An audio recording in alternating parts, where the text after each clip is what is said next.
Run.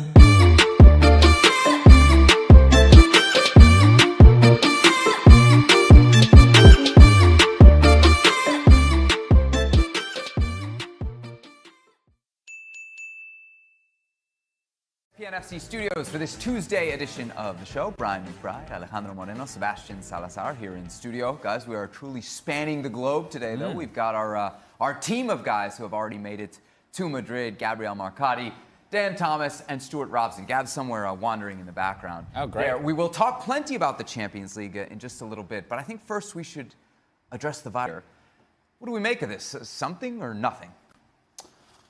The Saturday part of it, maybe something. Maybe something. The other stuff, you see that in training, I wouldn't say every day, but it's very common. And it's very common that in preparation for a game, somebody comes in with a late challenge, somebody takes offense to it, and maybe there's some pushing and shoving, ends up in nothing, you end up continuing the training session. The difference here is that the training session did not continue because then Sarri stormed off, and that sort of changed everything. And I think that's what makes this somewhat of a deal. What do you think? Yeah, player-wise, I don't think that's much. I'm sure Luis probably got a piece of Higuain during that little game, and Higuain wanted to give a little back. Of course, it was a little late. Luis sees it, and then you have a conversation. And as long as it doesn't turn into something bigger and get in each other's faces and people have to pull each other apart. What about the Sarri reaction, though? The Sarri reaction has to be something else. Right. It cannot be that what just we saw on tape. It has to be something that he talked with David Luiz about before. And whether or not David Luiz had something to say back to him there or just disregarded exactly what he was said, talked to him about, those things, are pretty surprising to happen the day before a match like the Europa League final. So, I think this could be something between David Luiz and himself, and you add in the fact that Rudiger is not going to be healthy. You're asking a lot of a player that is going to have to cover and form a partnership with Christensen.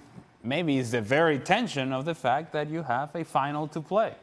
And while the players may be a little bit on edge, maybe Sarri himself is on edge because of not only what has been the conversation surrounding Sarri throughout the course of the season, but also the fact that there are rumors of Sarri maybe going to Juventus. And now people are addressing those things. And you have to prepare for a match. You have the press conference. You have Juventus conversation. You have N'Golo Kante injured. There's a whole lot of things going on that doesn't seem to be going Sarri's way. Maybe the tension is also coming out. Let's bring in Dan and Rabo here. Guys, it is just a video, but should we be making as much as we are of it? It seems like a lot of kind of overwhelming reaction from Sarri for something that is pretty normal. It's a big deal, isn't it, Robert? You've got your manager running off, kicking that hat. He hated that hat. Yeah. This is not the preparation that you want going into a game, surely. Well, I think there's something in this for Sarri. Remember a little while ago he said he wasn't sure how to motivate these players. And now, just before a final, a couple of players are having an argument. He then does a chat with David Luiz. He obviously didn't like what David Luiz was saying. I think there's something in this. Sarri looks as though Sarri wants to maybe going elsewhere. He hasn't always had the fans on his side. This is his big moment. They've had a good end to the season. This is Sarri's moment, and now he's thinking that one or two of the players still aren't motivated enough, still aren't doing the things that he's asking them to do. So that's a major problem. But how can he think that acting like this is going to galvanise the changing room and get them prepared for what is a massive game? Well, he's an emotion sort of character, isn't he? He's not somebody that always thinks before he acts. That's the way he manages. And he's had a reaction, he's walked off the field, he's kicked his hat 2 or 3 times, thrown it on the floor, gone off training. I think the training session had probably finished by that stage anyway, and he was just going to let the other coaches take over the last warm down, that sort of thing. But it was a strange reaction from Sarri. Let's actually talk about tactically how he's going to approach this game, because as Ali mentioned before, maybe this is a little part of the frustration of Kante's 50-50. Of course, trained for half an hour today, didn't take part in the whole session. So in that sense, what do you do if Kante can't play? He's just going to play Barkley and Kovacic, I'd imagine, in front of Jorginho. So I don't think there's any problem for them. His big issue is who he plays up front. I would always play Higuain before Giroud, but I don't think that's going to be the case. I think Giroud will start up front and Higuain will be on the bench. Maybe that was some of the frustration of Higuain in that training session. Who are the favourites for you, Robert, going into this game? Who are the better team? Chelsea are the better team, but I think there's a lot of motivation with Arsenal at the moment. There's 1 or 2 issues with Chelsea, maybe with Sarri leaving, maybe 1 or 2 of the other players not quite happy. Eden Hazard's last game. I might just say Arsenal got the slight favourites. You look at it, would this motivate the Arsenal players as well a little bit? The fact that Sarri's acted like this, that they've shown a bit of weakness. I don't think they need too much motivation for the Europa League, Arsenal. Sure. They've played very well in the Europa League. It's been in the Premier League where they've not played quite so well. Unai Emery knows the game very well. He knows this competition very well. And that's going to be key to the game, how Unai Emery approaches the game. 2 games against Chelsea. The first one, he played Ozil behind the front 2, and Jorginho ran the game, or was able to run the game, along with David Luiz. In the second game, they pressed high up the field, stopped Chelsea playing out from the back. They kept on winning the ball almost in Chelsea's penalty area. They won the game comfortably 2-0. He's got to go with that tactic in this game. Give me a score then, Robbo. I think Arsenal win 2-1. In your Arsenal ways. Like it or not, I'll be joined by Gab a little bit later on, but for now, back to you in the studio. All right, thank you very much, Dan, and we do look forward to hearing from Gab. Do we? He's not on camera and he's hitting it. Let's get some predictions. We just got one from Robbo. Ale, what do you think we'll see tomorrow? I'm with Robbo. I'm with Stewie. I think that Arsenal wins this, and it's not so much because they're the better team or not. It's the fact that there's so many things going on around Chelsea that it's hard to pick them. It's hard to think that they're going to be the best version of themselves. The best version of themselves beats Arsenal. But I don't think Chelsea shows up in that sort of manner. And so, therefore, a motivated Arsenal, a way for them to get into Champions League. Maybe this is the moment with Unai Emery and Arsenal get it together and they put their best performance together. And if that's the case, then I don't think Chelsea wins it. My biggest concern for Chelsea is the Conte injury. I touched on the Rudiger effect that, the partnership, Christensen and Luiz hasn't played much together. And those are big factors against a very good attacking 2 from Arsenal.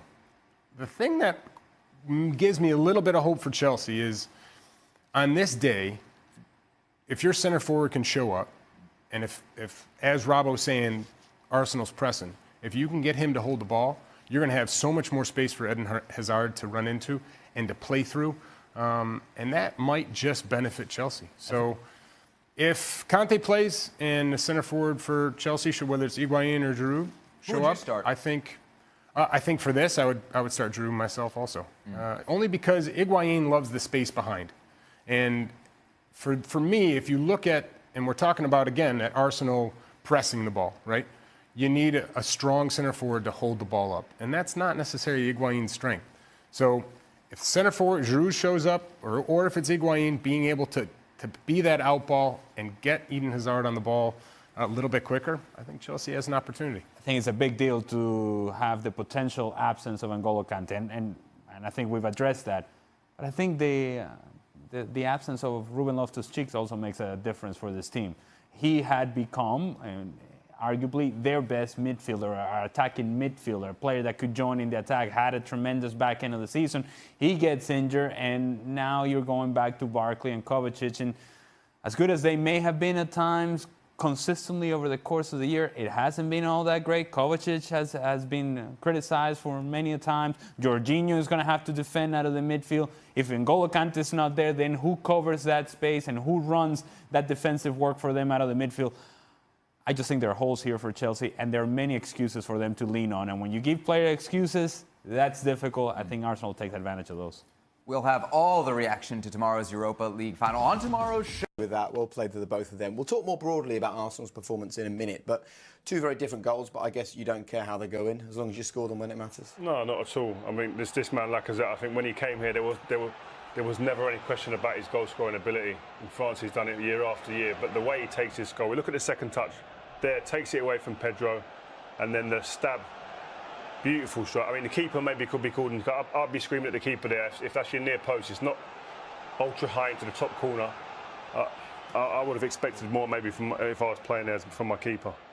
I think you can, question the keeper slightly myself as well. But what you can question bigger is this, defensive line of Chelsea here, and it is a very fortunate goal from Koscielny's point of view. He's got himself in the right place at the right time and made a run. How nobody has taken any responsibility just to kind of either go with him or affect that situation is, it's not great from Chelsea's point of view, and it typified their day, really. And looking at this in a wider context, Martin, does a result like this make the Arsenal board think, hang on a second, a little bit of January investment or maybe a lot of January investment and we can almost guarantee ourselves a top 4 finish? Or do they think, oh yeah, we can actually spend our money and still possibly finish in the top 4? How does this affect the thinking at the We club? don't know what's happening internally, what pressures the manager's putting the board under. But what they can do, they can look at the recent signings and they can say, well, they're all making improvements to the team. So Kratis today, I think, is now demonstrating that he is going to be the #1 defender alongside Koscielny. That's the partnership. Torreira in midfield. Guendouzi as well is another player. They haven't paid much money for him. So he's spent the money wisely, give him more money to spend. Do you expect them to? I don't expect them to, no, in the transfer window. I expect them to in the summer. It's about demands the manager puts on the board. He needs to change gear, and his team did that today. They responded to him, the work he's done on the training pitch. The job they did on strangling, suffocating Chelsea at the start of this football match was the reason they won it. We're going to have a big chat about Arsenal and the future for them and life under Emery and Kroenke and the board. So stay with us for Premier League tonight. Gets going from 8 o'clock. What about Aaron Ramsey? I mean, we're talking about new signings. He's someone who's going to be departing this club before too long. He was so important to the way Arsenal set up today, wasn't he? He was, he was given a job and he he executed it to perfection. He really did. It was, get on Jorginho, affect him, don't let him play within the structure of a team, play with high energy, make runs off Jorginho when Arsenal have the ball. And it was clear as day that that was the job given to him, and he was very professional in doing that. I thought Jorginho was poor.